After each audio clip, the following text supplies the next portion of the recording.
وبركاته. الحمد لله الذي هدانا لهذا وما كنا لنهتدي لولا أن هدانا الله.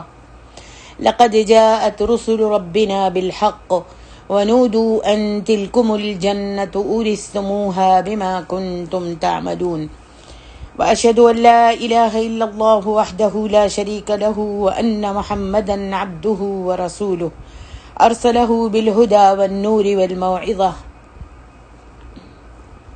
ومن يطع الله ورسوله فقد رشد ومن يعصهما فقد غوى فإنه لا يضر إلا نفسه. أعوذ بالله من الشيطان الرجيم. ولو أنهم فعلوا ما يوعظون به لكان خيرا لهم وأشد تثبيتا.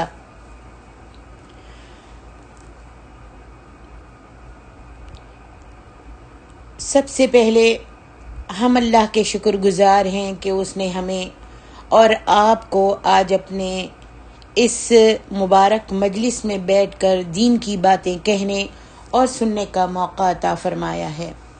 الحمدللہ ثم الحمدللہ. میں آپ سب کا بہت شکریہ ادا کرتی ہوں کہ آپ سب یہاں آئے ہیں سننے کے لیے. اللہ سبحانہ و تعالیٰ کا دین سننے کے لیے آپ سب یہاں جمع ہوئے ہیں نورانی چہرے لے کر. اللہ تعالیٰ ہم سب کو جو بھی ہم سنیں اس پر عمل کی توفیق عطا فرمائے اور اس کو قبول فرمائے. اور اللہ سبحانہ و تعالیٰ ہمیشہ ایسی مجلسوں میں شریک ہونے اور اس کا اجر و ثواب حاصل کرنے کی توفیق عطا فرمائے. عزیز سامعات، آج کا موضوع نہایت اہم ہے کہ نوجوان کی بے راہ روی اور اس کا اسباب.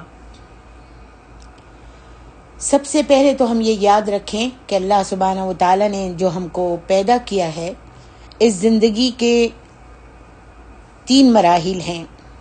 ہر انسان کی زندگی کے 3 مراحل ہیں جس کو اللہ سبحانہ و تعالیٰ نے ایک جملے میں قرآن مجید میں فرمایا ہے، لَتَرْكَبُنَّ طَبَقًا عَنْ طَبَقٍ. ہمیں ایک منزل طے کرنی ہے.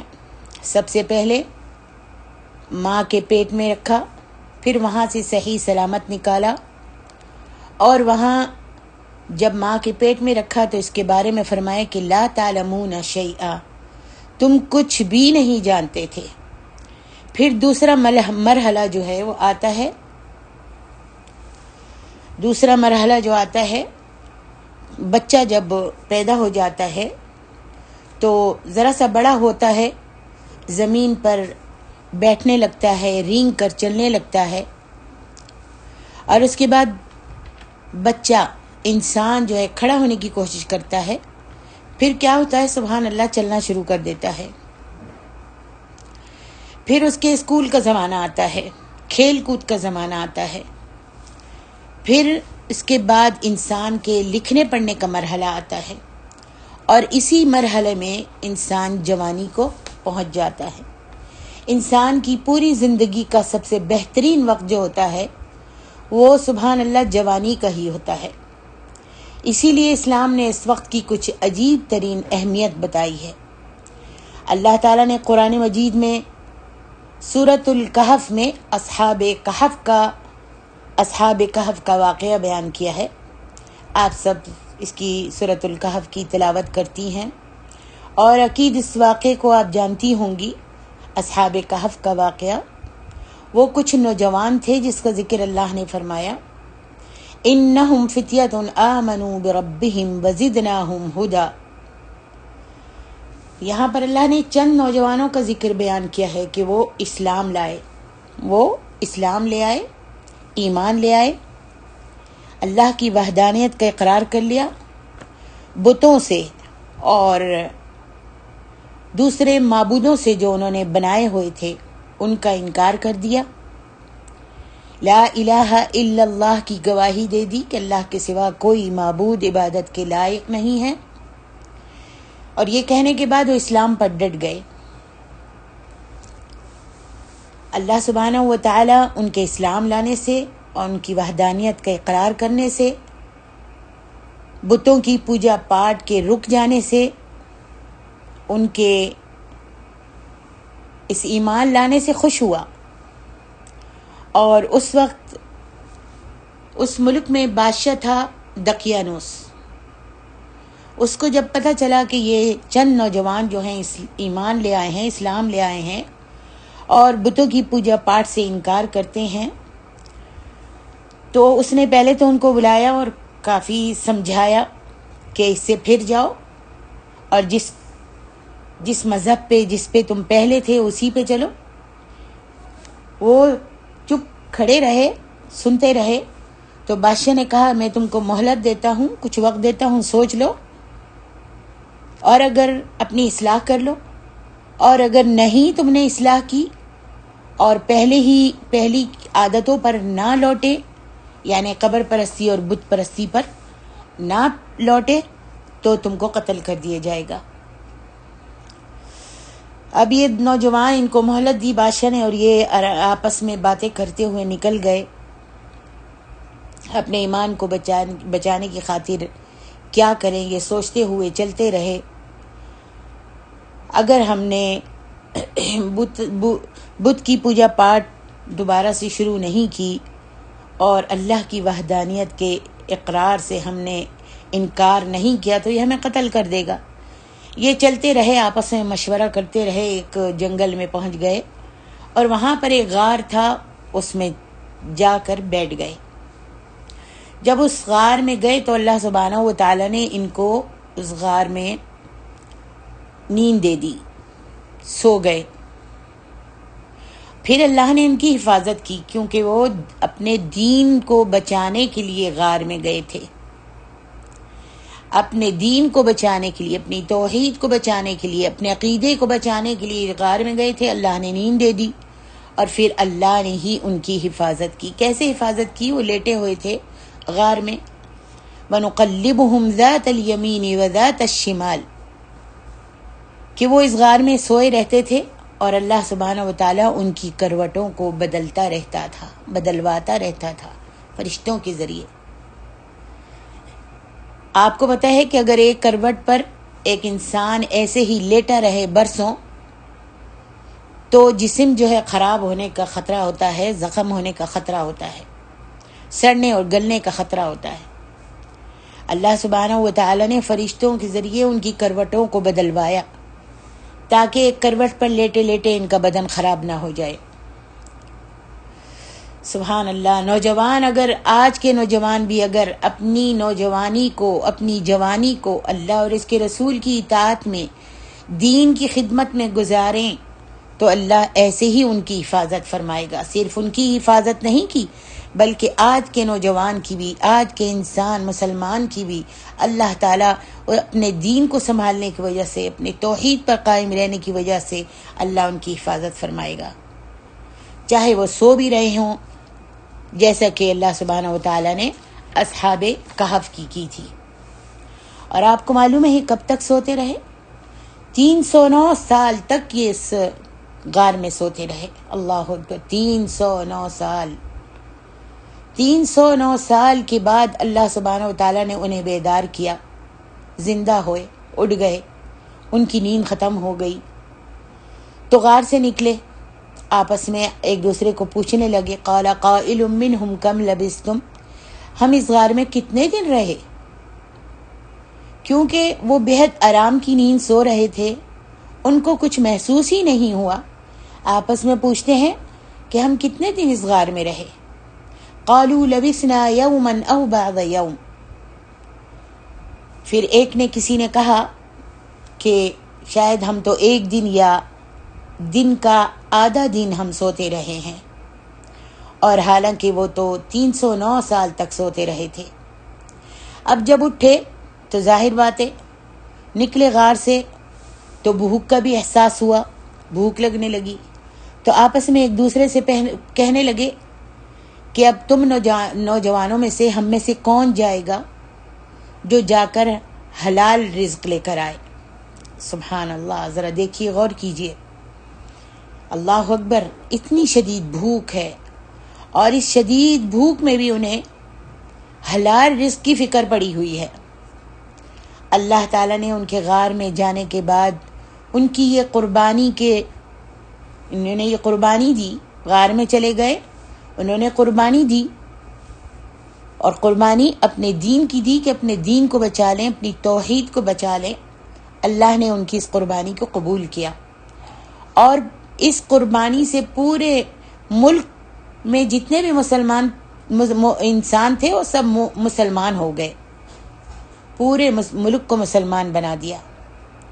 سبحان اللہ، یہ نوجوانوں کے اخلاص کا نتیجہ تھا۔ دیکھیے مکہ مکرمہ کی زندگی میں جب حضرت بلال، عمار، خباب ابن ارت جب ایمان لاتے ہیں تو انہیں جلتے کوئلوں پر رکھ دیا جاتا تھا، لٹا دیا جاتا تھا۔ ایک واقعہ ہے کہ ایک مرتبہ عمر ابن الخطاب جہاں مسجد میں بیٹھا کرتے تھے، انہوں نے ایک مسجد میں جگہ بنائی ہوئی تھی، وہاں بیٹھا کرتے تھے، وہاں سیدھی طرف انہوں نے ایک تکیہ رکھا ہوا تھا کہ یہاں بلال آ کر بیٹھا کریں گے، حضرت بلال بیٹھیں گے اس تکیے کے اوپر۔ ایک مرتبہ حضرت خباب آتے ہیں تو وہ تکیے کی جگہ خالی دیکھتے ہیں تو جا کر اس پر بیٹھ جاتے ہیں۔ عمر ابن الخطاب کہتے ہیں خباب اٹھو، یہ جگہ صرف حضرت بلال کی ہے۔ تو حضرت خباب کہتے ہیں کیوں؟ تو حضرت عمر نے کہا کہ جب بلال مسلمان ہوئے تھے تو انہیں تپتی ہوئی زمین پر لٹا کر گھسیٹا جاتا تھا، اور اس طرح کسی اور کے ساتھ نہیں کیا گیا، صرف بلال کے ساتھ کیا گیا تھا، تو اس لیے یہ جگہ میں نے بلال کے لیے رکھی ہے۔ تو خباب اٹھ جاتے ہیں، حضرت خباب بھی صحابی تھے، وہ بھی اٹھ جاتے ہیں اور اپنی قمیض اتارتے ہیں اور عمر بن الفاروق کو اپنی کمر دکھاتے ہیں، جو کہ حد سے زیادہ جل جانے کی وجہ سے سفید چمکتی ہوئی ہو گئی تھی، کیونکہ جب جلد اور چمڑی جل جاتی ہے تو پھر نہیں آتی۔ حضرت عمر کھڑے ہو گئے اور پوچھا خباب یہ کیا ہے؟ کہا جب میں مسلمان ہوا تھا تو کفار مکہ مجھے جلتے ہوئے کوئلوں پر ننگا کر کے لٹاتے تھے اور میرے سینے پر لکڑی رکھ کر دونوں طرف سے دباتے تھے تاکہ میں کروٹ نہ لے سکوں، یہاں تک کہ میری چربی جو تھی وہ جل جل کر اس سے کوئلے جو تھے وہ بجھ جاتے تھے، اور اس وقت کوئی شخص بھی ایسا نہیں تھا جو کافروں کو اس ظلم سے روکتا۔ اس وقت رسول اللہ صلی اللہ علیہ وسلم بھی ان کافروں کو نہیں روک رہے تھے۔ تو عمر فاروق نے آ کر خباب کی پیٹھ پر بوسہ دیا اور کہا تم بھی اس جگہ بیٹھنے کے مستحق ہو۔ اللہ اکبر، یہ حالات تھے ایمان لانے والے نوجوانوں کے۔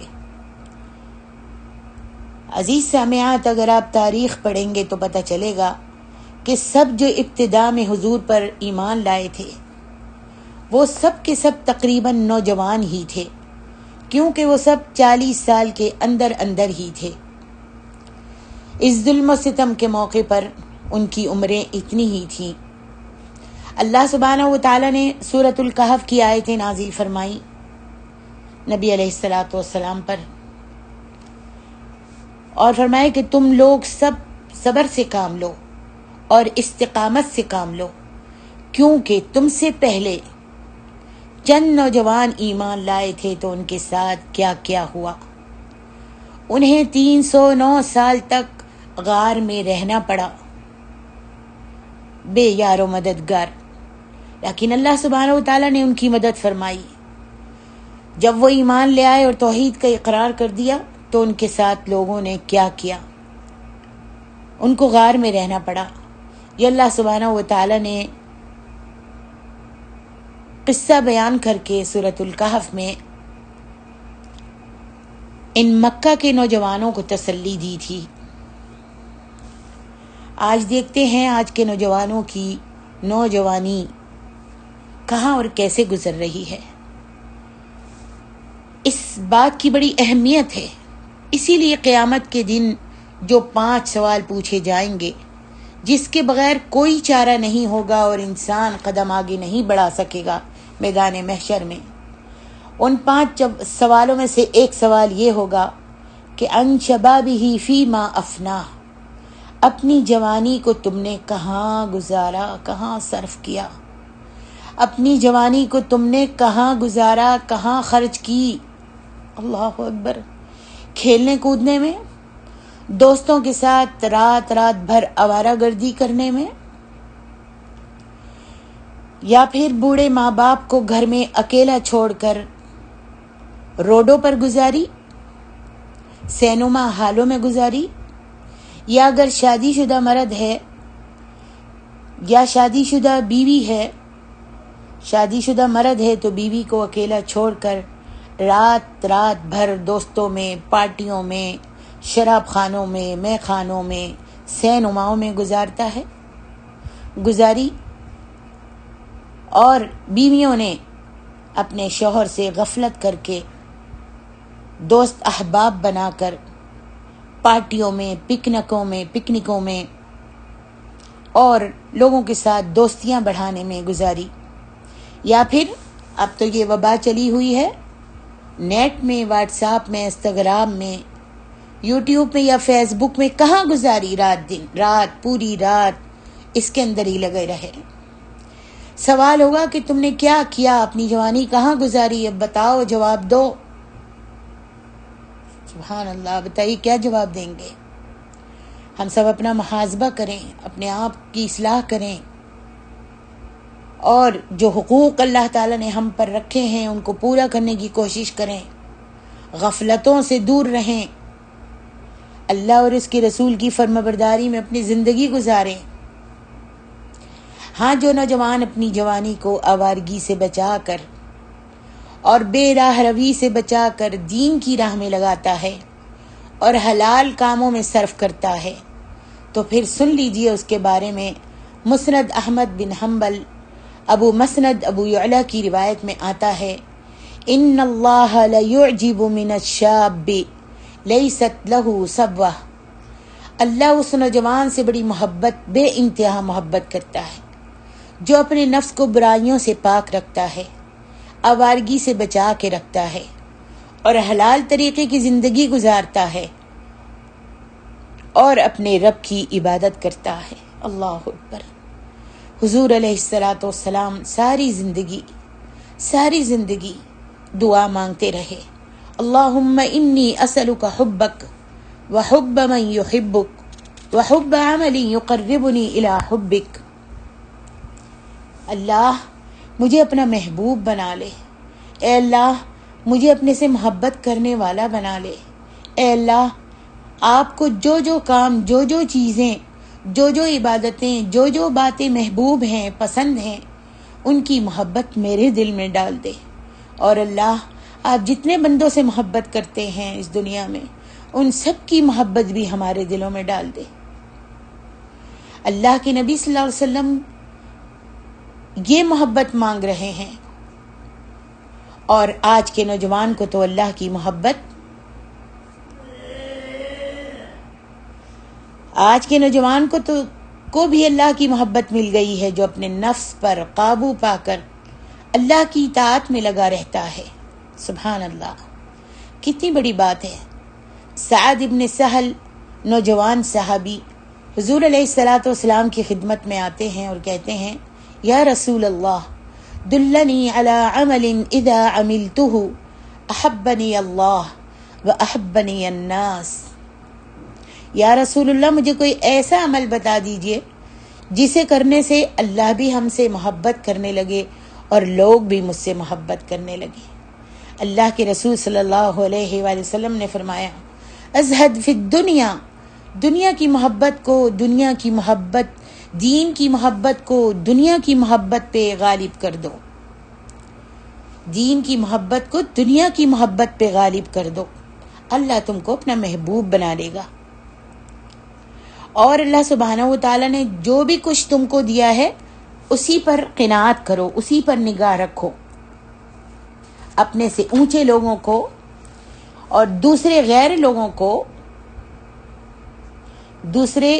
لوگوں سے، اپنے سے اونچے لوگوں سے، اور ان کو جو اللہ نے عیش و عشرت دیا ہے ان کی چیزوں سے اپنے آپ کو بے نیاز کر لو، بے پرواہ کر لو، پھر سارے لوگوں کے دلوں میں اللہ تعالیٰ تمہاری محبت پیدا کر دے گا۔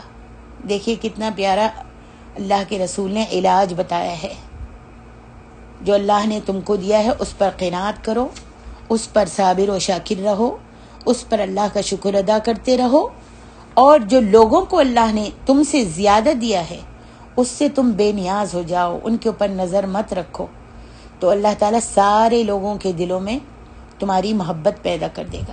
آئیے دعا کرتے ہیں اللہ سبحانہ و تعالیٰ سے کہ اللہ سبحانہ و تعالیٰ ہمارے نوجوانوں کو، ہمارے بیٹوں کو، ہمارے بھائیوں کو، جتنے بھی مسلمان ہیں سب کو بہترین نوجوان بنا دے، اور ان خوش نصیب لوگوں میں سے بنا دے جنہیں اللہ تعالیٰ محبت کرتے ہیں۔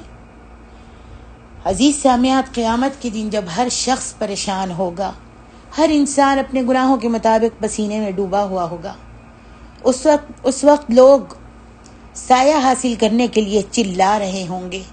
کس لیے؟ کہ سورج سوانیزے پہ آ گیا ہوگا، گرمی بڑی شدت سے ہوگی، سب چلا رہے ہوں گے کہ کہیں سایہ مل جائے، یا اللہ ہمیں سایہ عطا فرما دے، بہت گرمی لگ رہی ہے۔ اللہ سبحانہ و تعالیٰ فرمائے گا انطلقوا الى ظل ذی ثلاث شعب لا ظلیل ولا یغنی من اللہب۔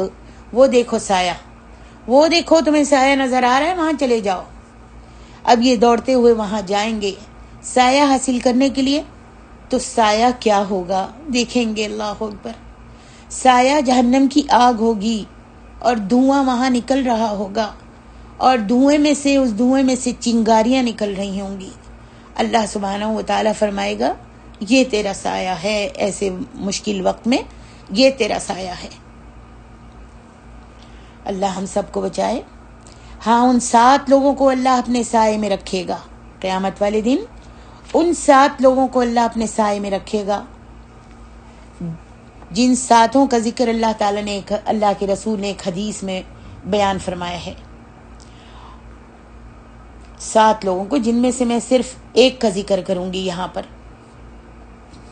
اور وہ ان 7 میں سے ایک شخص وہ ہوگا جو نوجوانی میں اپنے رب کی عبادت کرتا رہا ہوگا۔ اللہ اکبر۔ عبادت تو نوجوانی ہی میں کرنی ہوتی ہے، کرنی چاہیے، اس لیے کہ جوانی کا ذکر اللہ تعالیٰ نے بڑا کیا ہے، حدیثوں میں رسول اللہ نے بھی کیا ہے، اور اللہ سبحانہ و تعالیٰ کو تمہاری نوجوانی کی عبادت بڑی پسند ہے۔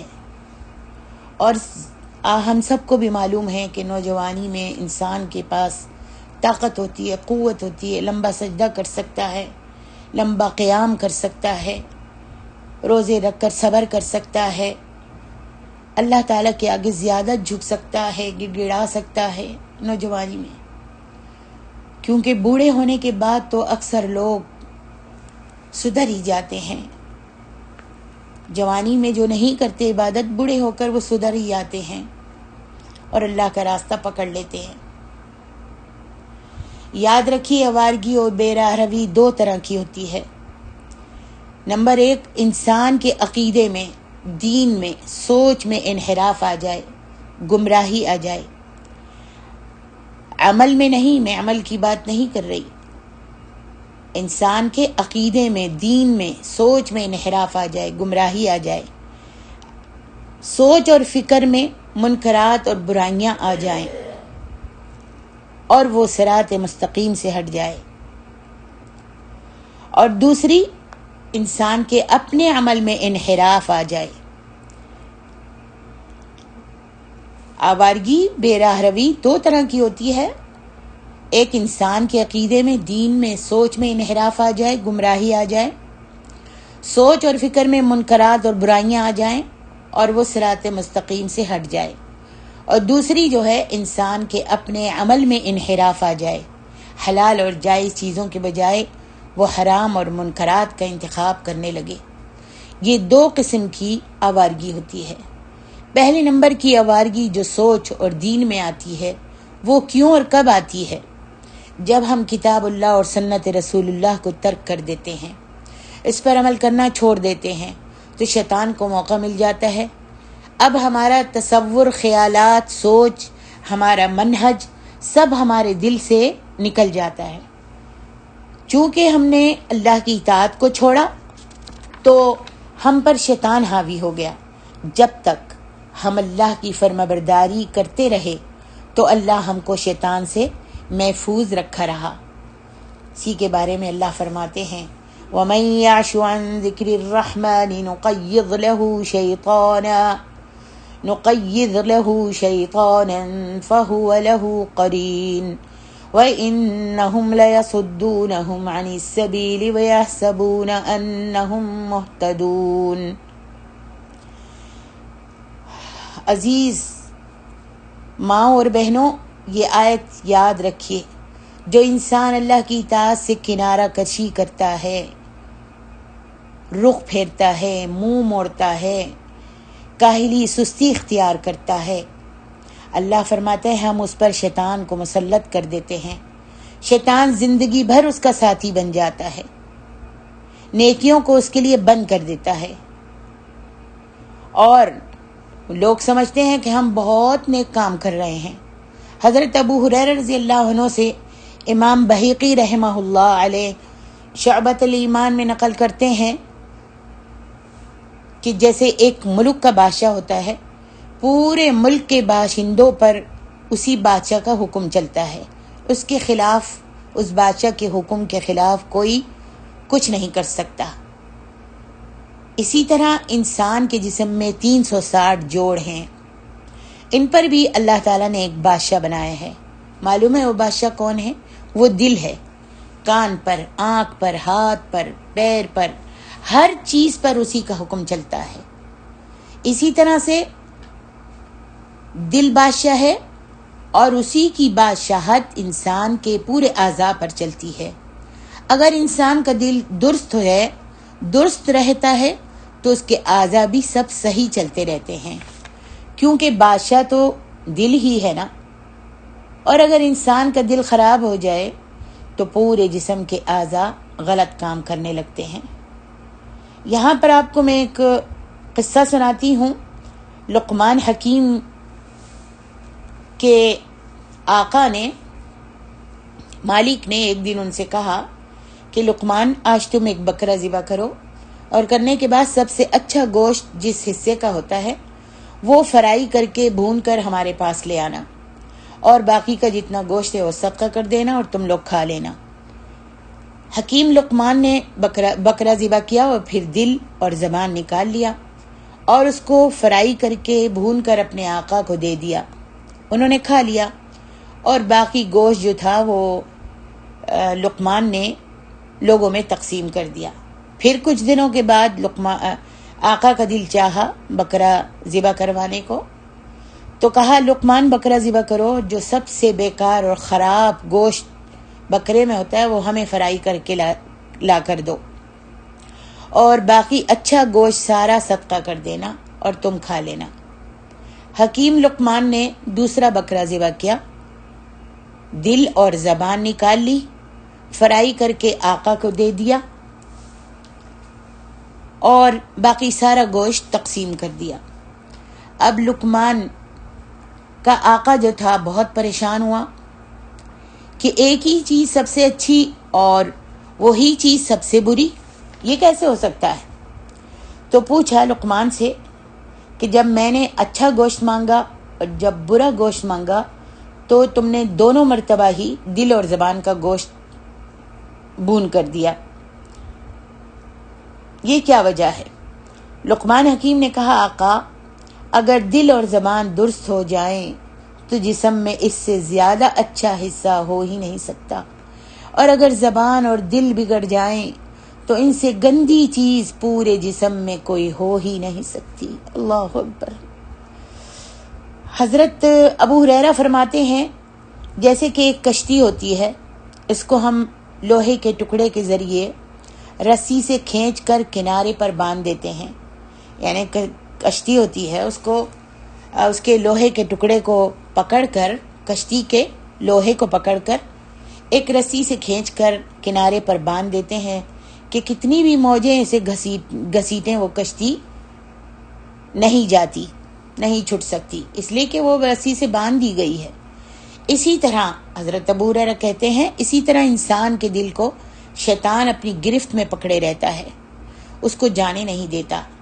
اب اگر اذان ہوتی ہے اور اس نے اذان کا جواب دیا، اللہ کا ذکر کیا، اور انسان مسجد میں آ گیا تو اللہ کے ذکر سے شیطان کی گرفت، اس کا جال جو ہے شیطان کا ڈھیلا ہو جاتا ہے۔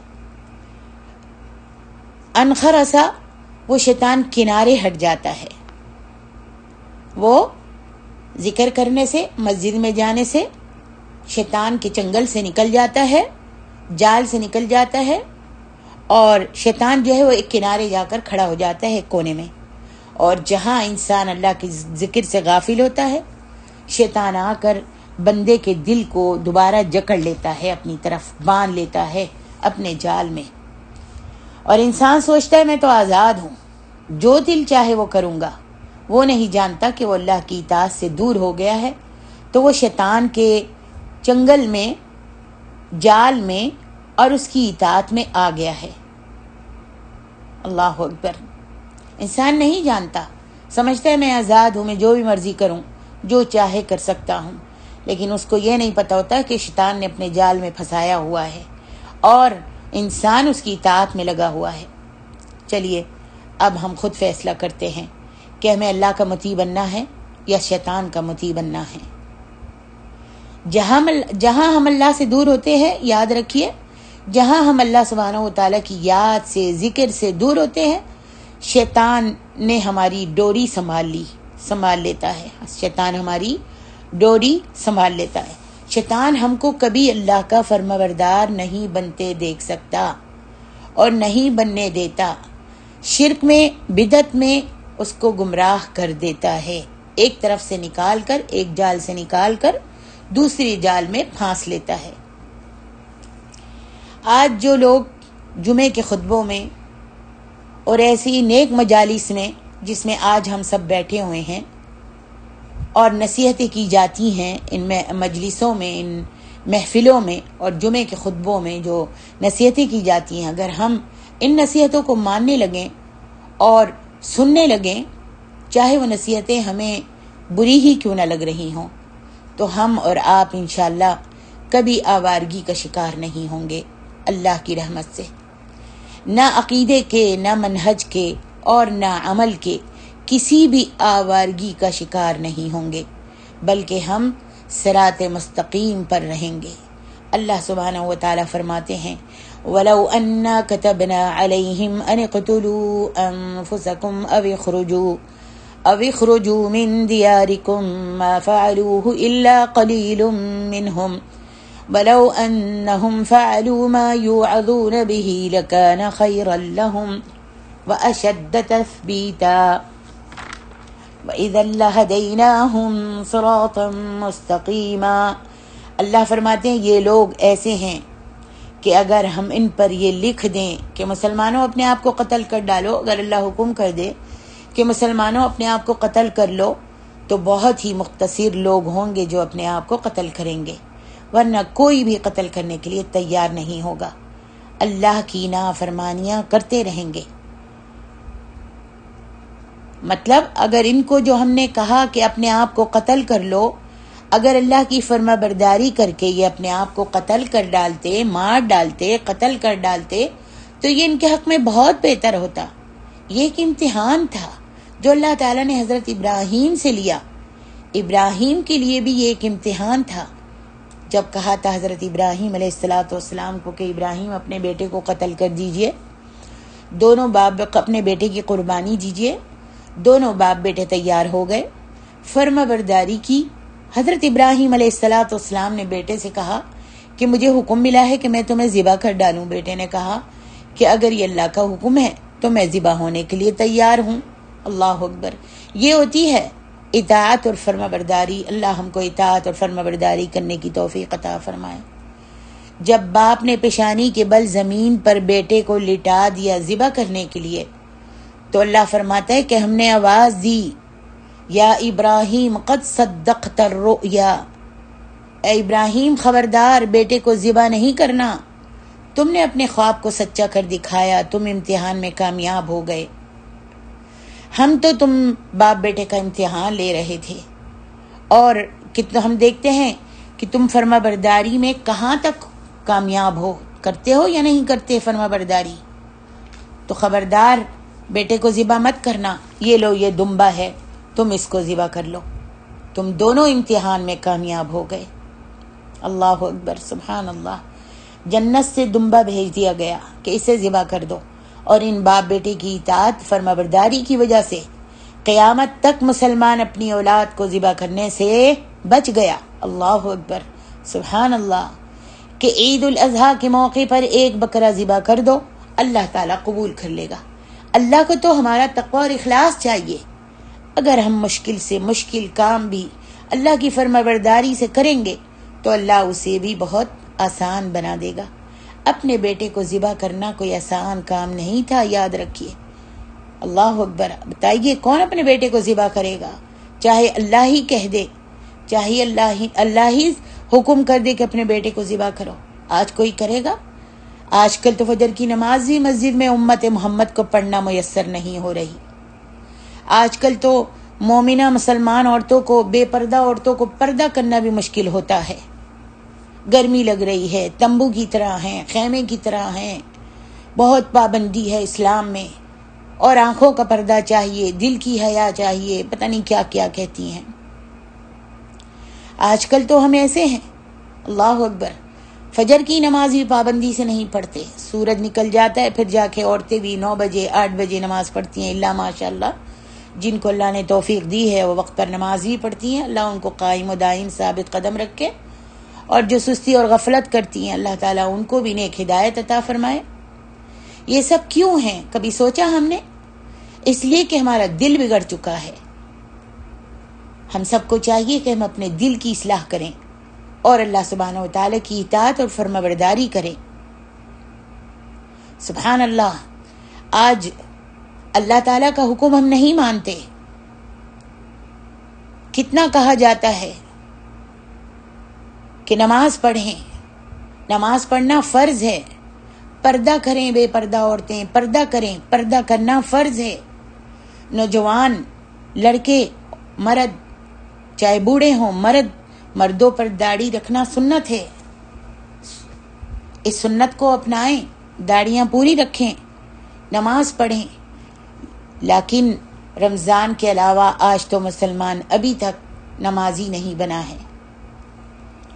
صرف ہفتہ میں ایک دن جمعے کی نماز کے لیے آ جاتا ہے، اس کے بعد ہفتہ بھر، پورا ہفتہ نماز پڑھنے نہیں آتا مسجد میں۔ دنیا میں اپنا پیٹ بھرنے کے لیے تو پورے ہفتے ڈیوٹی کرتا ہے، چاہے وہ حکومت کی ہو، چاہے وہ سرکاری ہو، چاہے وہ کیسی بھی ڈیوٹیاں ہوں، پیٹ کمانے کے لیے، پیٹ بھرنے کے لیے پورا ہفتہ جوتا رہتا ہے، ڈیوٹی کرتا ہے، اور ایک دن اتوار کو چھٹی کرتا ہے، صرف ایک دن اتوار کی چھٹی کرتا ہے۔ لیکن جنت حاصل کرنے کے لیے کیا کرتا ہے انسان؟ صرف ایک دن جمعے کی ایک نماز پڑھ کر باقی پورے ہفتے کی 5 نمازوں کی چھٹی کرتا ہے۔ اب پوچھے کوئی کہ کیا جنت کی قدر تمہارے پیٹ کے برابر بھی نہیں ہے؟ جنت کی قدر تمہارے پیٹ کے برابر بھی تمہارے نزدیک نہیں ہے؟ آئیے میری بہنوں، آج اپنے گریبانوں میں جھانک کر سوچتے ہیں اور بیدار ہو جائیے، سوچئے، بیدار ہو جائیے، اس سے پہلے کہ وقت ختم ہو جائے اور حساب کا ٹائم آ جائے، اور اس وقت کوئی عذر کام نہیں آئے گا۔ آئیے سوچئے، بیدار ہو جائیے۔ جب اتنا غافل انسان ہے، نماز کی پابندی نہیں کرتا، ہفتے میں ایک دن کی نماز پڑھتا ہے جمعے کی، تو پھر ایسا نوجوان، ایسے لوگ کیسے صراط مستقیم پر رہیں گے؟ اللہ سبحانہ و تعالیٰ فرماتے ہیں وَلَهَدَيْنَاهُمْ صِرَاطًا مُسْتَقِيمًا، اگر یہ ہماری اطاعت کرتے تو ہم انہیں صراط مستقیم پر چلاتے۔ لیکن آج تو نوجوان فیس بک، واٹس ایپ اور روڈوں پر یا سینما ہالوں میں آوارہ گردی کرتے ہوئے نظر آتے ہیں۔ مشکل یہ ہے کہ ہم نصیحت قبول نہیں کرتے۔ آئیے عزیز سامعات، گناہوں کو چھوڑ دیجئے، جو کوتاہیاں ہو رہی ہیں ان کی معافی مانگ لیجئے، ابھی وقت ہے، اللہ غفور الرحیم ہے، معاف کر دے گا۔ آج کل بہت زیادہ فرقے ہو گئے ہیں، ہم دیکھتے ہیں ہمارے چاروں طرف فرقے ہی فرقے ہیں، کہیں قادیانی ہیں، کہیں مروائی ہے، کہیں منکرین حدیث ہیں، کہیں علمانی ہیں، ہر طرح کے فرقے گمراہی کی دعوت دے رہے ہیں اور گمراہی میں ہیں۔ ہمیں جس کی بھی بات اچھی لگتی ہے ہم قبول کر لیتے ہیں۔ آج کل لوگ جو ہیں جس کی بات اچھی لگتی ہے، جس فرقے کی بات اچھی لگتی ہے اس کی بات کو قبول کر لیتے ہیں، نعوذ باللہ۔ اور پھر کیا کہتے ہیں ہم تو سنتے سب کی ہیں لیکن کرتے وہی ہیں جس کی بات ہمیں اچھی لگتی ہے۔ اس کا کیا مطلب ہے مجھے بتائیے؟ میں بتاتی ہوں، اس کا مطلب ہے تم مسلمان نہیں ہو، کیونکہ تم تو وہ بات مانتے ہو جو تمہیں اچھی لگتی ہے، وہ بات نہیں مانتے جو اللہ رسول کو اچھی لگتی ہے۔ اور اس کے بارے میں اللہ تبارک و تعالی ایمان ہونے کی شرط میں سے آیت اللہ سبحانہ و تعالی سورۃ النساء کی اس آیت میں فرماتے ہیں، سنیے غور سے، فلا وربک لا یؤمنون حتی یحکموک فیما شجر بینہم ثم لا یجدوا فی انفسہم حرجا مما قضیت ویسلموا تسلیما۔ سورۃ النساء کی آیت ہے، قرآن کھولیے اور جا کر اس کا ترجمہ دیکھیے کہ مومن ہونے کی کیا شرط ہے۔ کبھی یہ کیوں نہیں سوچا ہم نے کہ ہم اوپر والے کی سنیں، اوپر والے کی یعنی اللہ کی سنیں، اور جو اللہ نے حکم دیا ہے قرآن مجید میں اس کی سنیں، اس کی بات مانیں۔ فرمایا افرأیت من اتخذ الہہ ہواہ افانت تکون علیہ وکیلا۔ اللہ اکبر۔ وہ نہیں سنتے، قرآن مجید کی نہیں سنتے، رسول کے پیغاموں کو نہیں دیکھتے، وہ تو جس کی بات اچھی لگتی ہے اس کی بات کو مان لیتے ہیں۔ کس لیے کہ اے نبی کچھ ایسے بھی لوگ ہیں جن کا رب، جن کا الہ انہوں نے اپنے نفس کو بنا لیا ہے، ان کا نفس ہے، وہ صرف اپنے نفس کی بات مانتے ہیں، اللہ رسول کی بات کو نہیں مانتے۔ عزیز سامعان، اپنے نفس کو کنٹرول کرنا ہوگا، اس پہ ضبط کرنا ہوگا، اللہ رسول کا حکم ماننا ہوگا، تبھی ہم کو صراط مستقیم نصیب ہوگی انشاءاللہ، اور اللہ پھر ہم کو جنت بھی عطا کریں گے، آپ سب کو جب جنت بھی نصیب کریں گے انشاءاللہ۔ دعا کرتی ہوں کہ اللہ ہماری سب کی اصلاح فرما دے، نوجوانوں کی اصلاح فرما دے اور ہم سب کی اصلاح فرما دے، امت محمد کو سیدھا راستہ دکھا دے۔ وما علینا الا البلاغ المبین۔